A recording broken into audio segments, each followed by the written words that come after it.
Assalamualaikum warahmatullahi wabarakatuh. Salam Guru Penggerak. Saya Hesti Dwi Utari SPD, calon Guru Penggerak Angkatan 10 dari SMA Negeri 1 Bojonegara, Kabupaten Serang, Provinsi Banten. Dalam tayangan kali ini saya akan menyampaikan koneksi antar materi modul 2.1 pembelajaran berdiferensiasi. Pembelajaran berdiferensiasi adalah usaha guru untuk menyesuaikan proses pembelajaran di kelas untuk memenuhi kebutuhan belajar individu murid. Pembelajaran berdiferensiasi haruslah berakar pada pemenuhan kebutuhan belajar murid dan bagaimana guru merespon kebutuhan belajar tersebut. Dalam merespon kebutuhan belajar murid dalam pembelajaran berdiferensiasi, terdapat 3 aspek kebutuhan belajar murid menurut Tamuinsan. Yang pertama, kesiapan belajar murid, kedua, minat murid, dan ketiga, profil belajar murid. Kesiapan belajar murid didefinisikan sebagai kapasitas untuk mempelajari materi, konsep, atau keterampilan baru.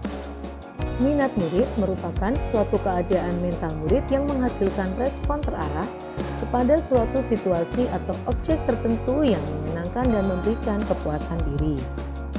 Profil belajar mengacu pada cara-cara bagaimana kita sebagai individu paling baik belajar. Beberapa contoh umum gaya belajar yaitu gaya belajar visual, kinestetik, dan auditori. Strategi pembelajaran yang dapat dilakukan dalam pembelajaran berdiferensiasi dapat dikelompokkan menjadi 3, yaitu diferensiasi konten, diferensiasi proses, dan diferensiasi produk. Diferensiasi konten dalam metode pembelajarannya memberikan materi kepada siswa berdasarkan keterampilan, profil belajar, dan pengetahuannya. Sebagai contoh, guru memberikan materi pembelajaran dalam berbagai bentuk, seperti video, rekaman suara, atau dalam bentuk artikel. Diferensiasi proses artinya kegiatan pembelajaran yang dilakukan memungkinkan murid untuk berlatih, memahami, atau memaknai konten dengan membedakan proses yang dijalani murid. Guru dapat melakukan berbagai variasi, model, dan metode pembelajaran. Dalam diferensiasi produk, murid dapat mengaktualisasi pemahaman yang diperolehnya ke dalam berbagai karya sesuai dengan bakat dan minatnya.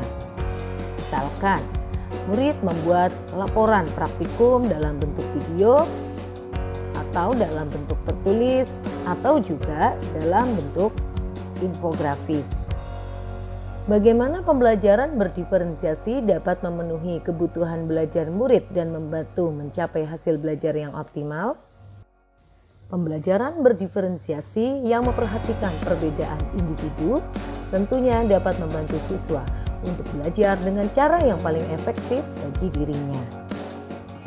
Siswa yang memiliki kemampuan lebih tinggi dapat diberikan penugasan yang lebih kompleks dan lebih menantang bagi dirinya.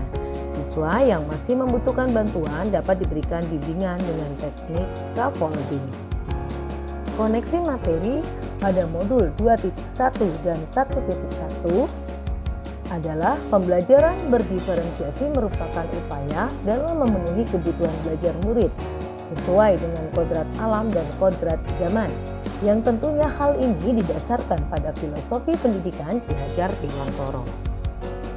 Koneksi materi antara modul 2.1 dan 1.2, implementasi nilai dan peran guru penggerak dalam pembelajaran berdiferensiasi dapat mewujudkan pembelajaran yang berpihak pada murid dan menuntun mereka dalam kemerdekaan belajar. Tentunya hal ini terkait erat dengan nilai dan peran guru penggerak. Koneksi antar materi modul 2.1 dan 1.3, pembelajaran berdiferensiasi merupakan salah satu bentuk strategi untuk mewujudkan visi guru penggerak yang berpihak pada murid.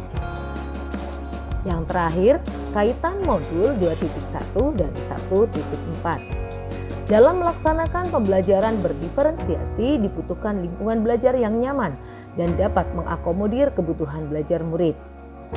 Hal ini berkaitan erat dengan keyakinan kelas yang harus disepakati sesuai dengan nilai-nilai budaya positif agar dapat mewujudkan hal tersebut.